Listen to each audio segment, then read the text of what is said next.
Masayang ibinahagi ng Kapamilya TV host na si Robby Domingo, ang balita na magkakaroon na sila ng anak ng kanyang asawang si Mikey Pineda. Kasabay ng pagdiriwang ng kanilang second wedding anniversary, nag-post si Mikey ng video na may caption, 2 years married. And now our greatest blessing is on the way. Happy second anniversary. We're ready to give you all our love.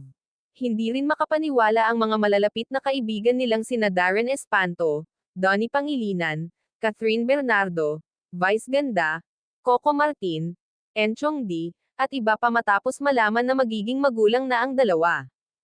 Kitang-kita rin ang saya at excitement ng couple as they prepare for a new chapter of their life bilang first-time parents.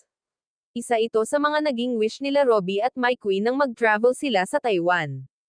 Sa huling parte ng kanyang post ay makikita ang ultrasound at ang unang larawan ng kanilang paparating na baby.